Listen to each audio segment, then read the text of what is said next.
Discrete mathematics. आज का lecture है कम्बिनेटोरिक्स, तो उसमें हम दो प्रॉपर्टीज पढ़ेंगे, sum rule and product rule. तो फर्स्ट है कम्बिनेटोरिक्स। तो कम्बिनेटोरिक्स क्या है? Combinatorics is the mathematics of counting and arranging object.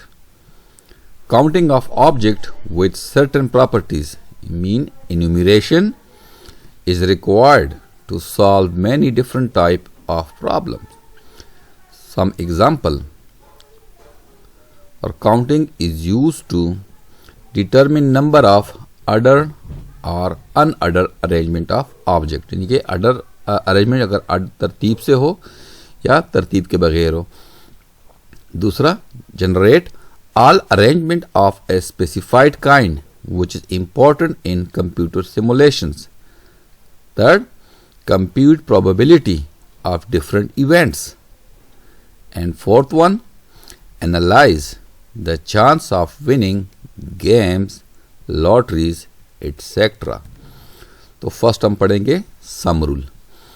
If one event can occur in n1 ways and a second event can occur in n2 ways, यानी अगर एक event n1 वे से अकर होता है और दूसरा n2 वे से, और ये n2 डिफरेंट होगा n1 से, then total number of ways in which exactly one of the event, यानी कि दोनों इन एक इवेंट टोटल तरीकों से फर्स्ट और second can occur is n1 plus n2 veg.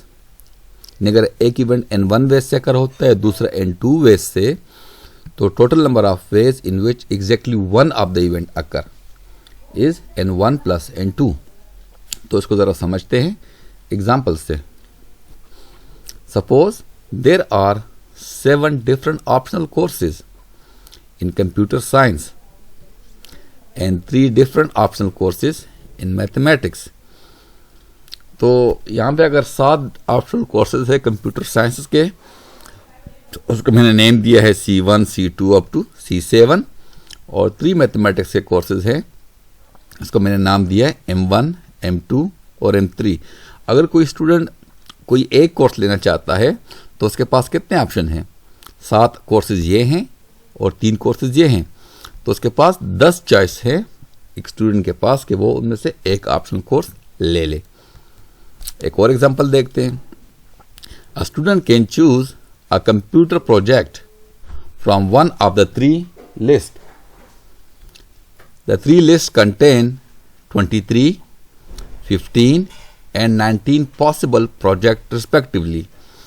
यानी कि अगर एक स्टूडेंट कंप्यूटर प्रोजेक्ट चूज करना चाहता है तो उसके पास 3 लिस्ट है। एक लिस्ट में 23 प्रोजेक्ट है, दूसरे लिस्ट में 15 है और तीसरे में 19 है। तो how many possible project are there to choose from. तो अब स्टूडेंट के पास कितने चॉइस हैं कि वो एक प्रोजेक्ट को चूज कर सके। तो जाहिर है यहाँ पे हम तीनों को सम करेंगे। The student can choose a project from the first list 23 ways, यानी कि फर्स्ट लिस्ट से अगर वो चूज करना चाहे तो 23 वेज से वो चूज कर सकता है, और अगर सेकंड लिस्ट से चूज करना चाहे तो 15 वेज से चूज कर सकता है, और अगर थर्ड वेज से चूज करना चाहे तो 19 वेज से वो चूज कर सकता है। तो उसके पास टोटल कितने? 23 प्लस 15 प्लस 19, तो उसके पास टोटल 57 वेज हैं कि उससे वो प्रोजेक्ट को चूज कर सकता है। Next, generalise sum rule. If one event can occur in n1 ways, a second event can occur in n2 ways and third event can occur in n3 ways and so on, then there are n1 plus n2 plus n3 up to so on ways in which exactly one of the event can occur। अब sum rule in term of sets. अगर हमारे पास sets given है तो उसमें हम sum rule को कैसे define करेंगे। तो first, if A1, A2 up to AM are finite disjoint sets, then number of element in the union of these set is the sum of the number of element in them। तो यहाँ पे NAI denote करता है number of element in set AI। Then तो number of element in A1 union A2 up to union AM तो ये equal होगा number of element in A1 plus number of element in A2 up to number of element in A1। तो यहाँ पे condition ये है कि ये सेट आपस में डिसजॉइंट होंगे, यानी AI intersection AJ is empty if I not equal to J। यानी कि अगर आप कोई से दो सेट डिसजॉइंट ले ले तो number of element in A1 union A2 बराबर होगा number of element in A1 plus number of element in A2। तो यहाँ पे अगर ये सेट डिसजॉइंट नहीं होंगे तो ये इसके इक्वल नहीं आएगा। हम कोई भी दो सेट लेंगे समझने के लिए, A1 में एक दो एलिमेंट ले ले और N2 में दो एलिमेंट ले ले, अगर इस दो सेट में कुछ कॉमन नहीं होगा तो जाहिर है A1 यूनियन A2 में चार एलिमेंट आएंगे, और इस तरह अगर आप कुछ एक एलिमेंट कॉमन लेंगे तो आप इजीली देख सकते हैं कि ये इक्वल नहीं आएंगे। नेक्स्ट है product rule. If one event can occur in N1 ways and a second event can occur in N2 ways, then total number of ways in which both the event occur is N1 multiply N2। तो sum rule में यहाँ पे one event था, one event can occur in N1 plus N2 ways. यहाँ पे क्या है, यहाँ पे then total number of ways in which both event can occur is N1 plus N2। तो यहाँ पे ये बोथ का वर्ड आया हुआ है, तो वही सेम एग्जांपल हम चूज करते हैं यहाँ पे इसको समझने के लिए। Suppose there are 7 different optional courses in computer science and 3 different optional courses in mathematics. A student, अब वही सेम एग्जांपल है, अगर 7 कोर्सेज कंप्यूटर साइंसेस के हैं, यानी कि C1 से लेके C7 तक अगर 7 कोर्सेज हों, और 3 मैथमेटिक्स के, और मैथमेटिक्स के यानी कि M1 M2 और M3 3 कोर्स मैथमेटिक्स के हैं। A student who want to make one optional course from each subject. अब यहाँ पे वो अगर हर सब्जेक्ट से एक कोर्स लेना चाहता है तो उसके पास कितने तरीके हैं। फॉर एग्जांपल, अगर वो कंप्यूटर से पहला कोर्स ले ले यानी कि C1 ले ले, तो C1 के साथ वो मैथमेटिक्स के तीनों कोर्स ले सकते हैं, यानी कि M1 भी ले सकता है, M2 भी ले सकता है और M3 भी ले सकता है। तो कंप्यूटर के पहले कोर्स के लिए उसके पास मैथमेटिक्स के 3 कोर्सेज मौजूद हैं, यानी कि और इस तरह अगर कंप्यूटर का दूसरा कोर्स ले ले तो उसके साथ भी वो मैथ्स के तीनों में से कोई एक कोर्स ले सकते हैं, तो 3 मेथड यहाँ से और आ गए। तो इस तरह कंप्यूटर के 7 कोर्स यानी कि हर कोर्स के लिए 3-3 ऑप्शन मौजूद है, तो 7 × 3 21 चॉइस। तो 21 तरीकों से वो 2 कोर्स ले सकते हैं, यानी एक कंप्यूटर से और एक मैथमेटिक्स से। नेक्स्ट यहाँ पे the chair of an auditorium, एक और एग्जाम्पल है। The chair of an auditorium are to be labeled with 2 character, a letter followed by a digit, यानी कि पहले लेटर आएगा, यानी कि A से लेके Z तक कोई एक लेटर होगा, और उसके बाद डिजिट होगा, यानी कि डिजिट कहां से शुरू होंगे, 0 1 2 9। तो नेक्स्ट है what is the largest number of chair that can be labelled differently. Solution, the procedure of labelling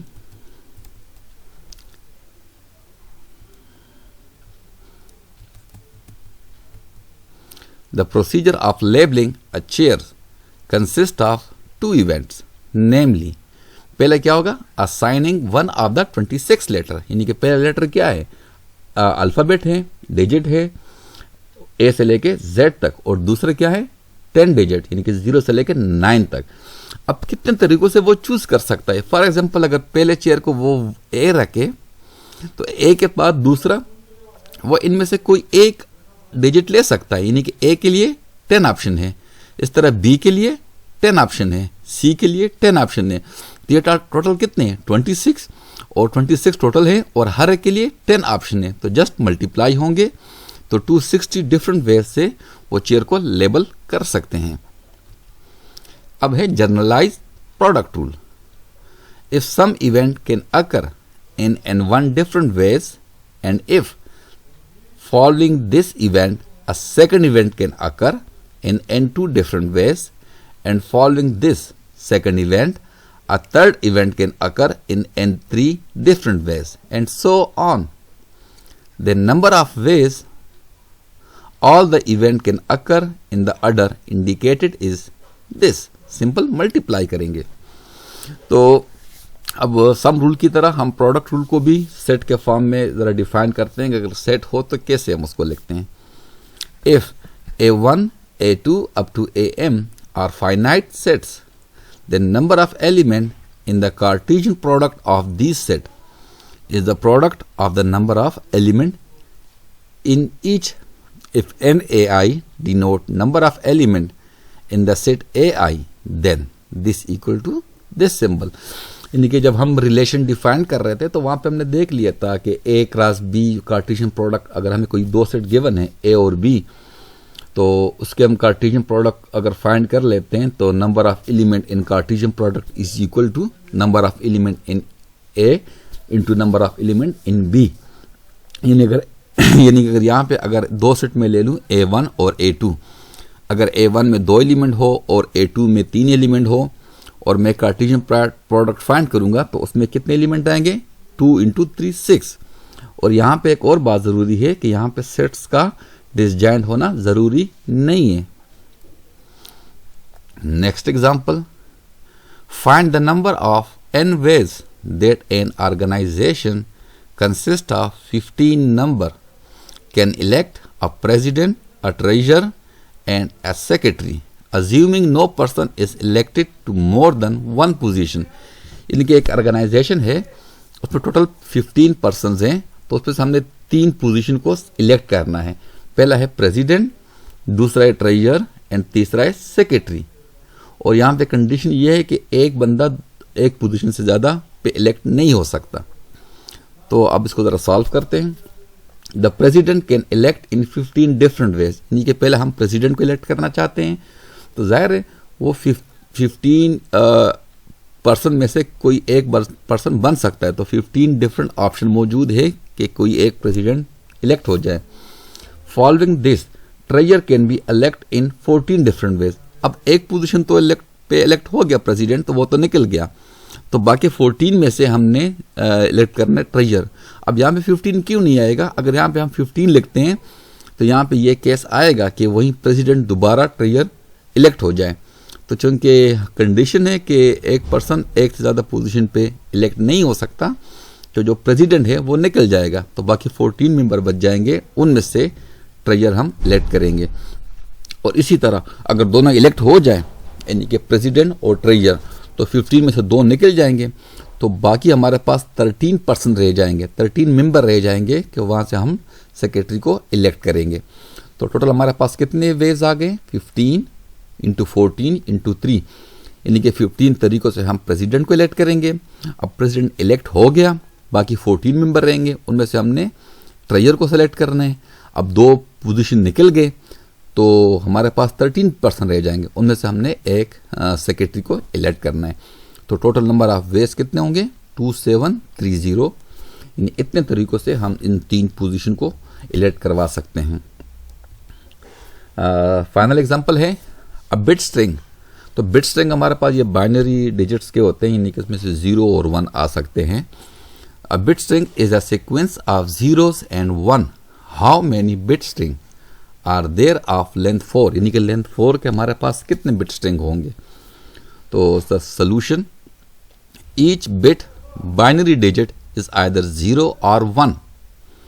hence there are 2 ways to choose each bit, यानी कि अगर हमारे पास 4 पोजीशन है 1 2 3 4, तो ज़ाहिर है पहले पोजीशन पे 0 या 1 में से कोई भी आ सकता है, तो 2 ऑप्शन मौजूद है। इस तरह दूसरे के लिए भी हमारे पास 0 और 1 में से कोई एक आ सकता है, 2 ऑप्शन यहाँ पे भी है, तीसरे पे भी इस तरह 2 ऑप्शन है, और चौथे पे भी इस तरह 2 ऑप्शन है। तो सारे मल्टीप्लाई करेंगे तो 2 की पावर 4, तो हमारे पास टोटल 16 बिट स्ट्रिंग एग्जिस्ट करेंगे लेंथ 4 के।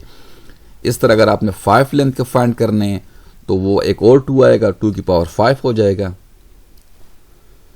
बाकी एग्जांपल हम नेक्स्ट वीडियो में डिस्कस करेंगे।